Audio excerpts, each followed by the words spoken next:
Je suis Mishka, le porteur de mémoire. Je suis né en Russie, un pays que j'ai quitté en 1916 pour suivre Igor, un soldat russe qui partait en France afin d'aider ce pays à rester libre. J'ai vu des batailles horribles. J'ai vu des morts. Puis j'ai vu des ennemis devenir des amis. Je me suis dit que la guerre faisait trop de mal et qu'il fallait ne plus jamais la laisser se reproduire. Malheureusement, elle est revenue, sans cesse. Moi, je continue de raconter qu'il est important de tout faire pour préserver la paix. Je suis aidé par tous les enfants du monde et surtout ceux de la courtine. Avec eux, nous écrivons des histoires qui servent d'exemple.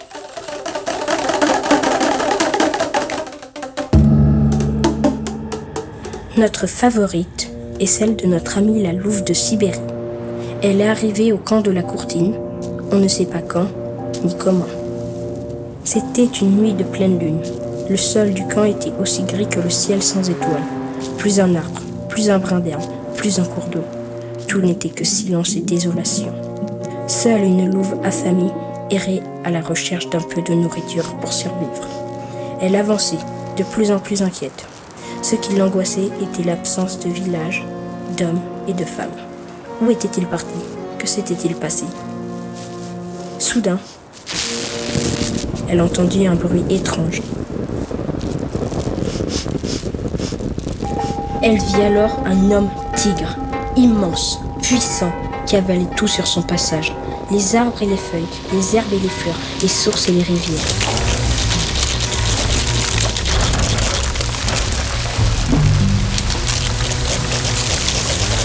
Quand il assouvit sa faim, il s'étira, se frotta le ventre et commença à s'éloigner.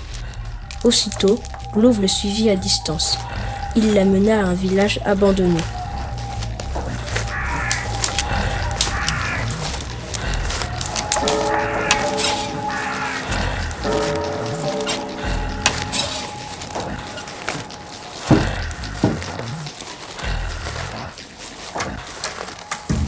Il s'engouffra dans une vieille maison. Discrètement, louve s'approcha d'une fenêtre. Ce qu'elle vit à l'intérieur l'étonna.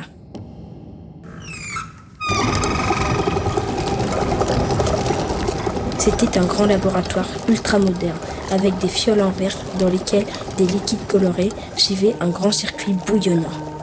L'homme tigre prit un gobelet et fit couler un petit robinet d'où sortirent quelques gouttes d'un élixir qu'il emporta avec lui.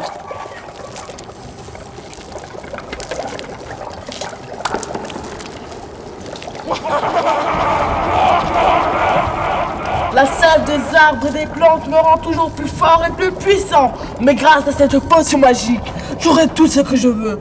J'aurai le monde à mes pieds. À l'extérieur, louve trouva le moyen de pénétrer dans la vieille maison sans se faire remarquer. Elle fit le tour du laboratoire, sentit chaque fiole. Elle lut les formules, puis elle alla vers une petite porte laissée entr'ouverte par l'homme tigre. Ce qu'elle découvrait était effrayant. Dans une immense salle, l'homme tigre avait transformé tous les villageois en soldats obéissants à qui il administrait sa potion. Tous, hommes, femmes et enfants, devenaient ainsi des esclaves dociles.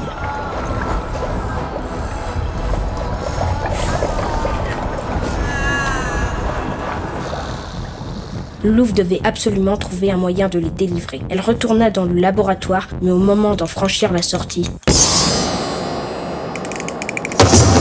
une mécanique se mit en action et fit chuter une cage sur elle. Louve se retrouva enfermée sous de solides barreaux. Tu te croyais maligne? Tu vas rejoindre mon armée d'esclaves et tu les aideras à me construire un palais aussi grand que la terre pour que je devienne le roi du monde. Bientôt, c'est toi qui n'auras plus à manger et tu mourras à ton tour. Non, car lorsque j'aurai avalé tous les arbres et toutes les plantes et que je t'aurai mangé toi, j'aurai assez de sève et de sang pour atteindre l'immortalité. Et tu resteras seul. L'homme tigre s'esclaffa, se mit à bâiller et reput, s'allongea près de la cage où il s'endormit d'un sommeil profond. Louve en profita pour chercher à ouvrir cette cage, mais tous ses efforts restèrent vains. À bout de force, elle s'écroula.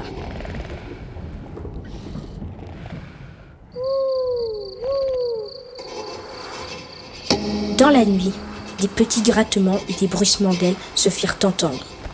Louve se redressa et, surprise, vit un écureuil s'activer à ronger les barreaux au ras du sol et une buse enserrer le dessus de la cage. Elle comprit qu'ils étaient venus lui porter secours. « Je suis le roi du monde. Je vous donne l'ordre de me faire sortir. » Il n'y a personne pour t'aider. Je t'avais prévenu à tout détruire pour devenir immortel. Tu resteras seul. Regarde-moi, je viens de me faire 2 amis. Et grâce à eux, nous allons délivrer les villageois.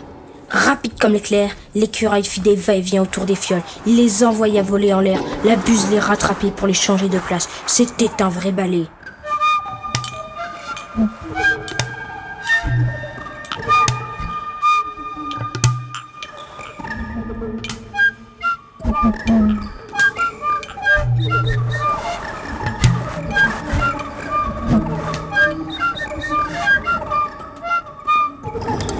L'élixir commençait à changer de couleur.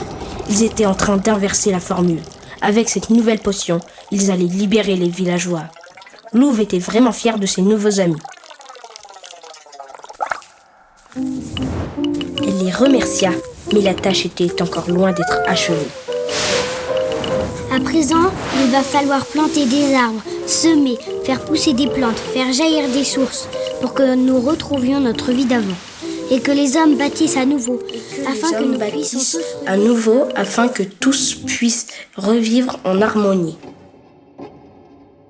Et moi ? Louve se tourna vers lui. Contre toute attente, elle se mit à hurler à la lune. Autour d'eux, le laboratoire, les murs, la cage, tout disparaissait progressivement.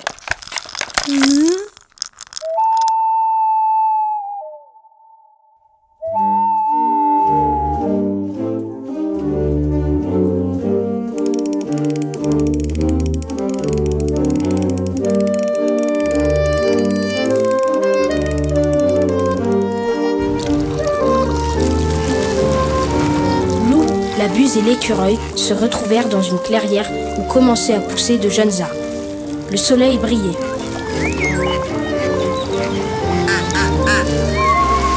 Un cerf avec des bois magnifiques et un cœur d'homme-tigre passa au loin.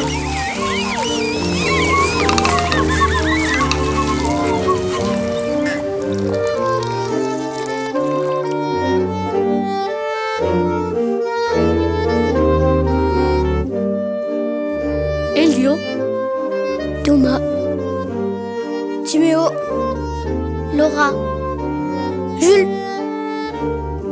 Romain, Anaïs, Lison, Lucie, Léandre, Marius, Nils, Lisa, Raphaël, Benjamin, Bastien, Lénie, Théo, Lola, Mathis,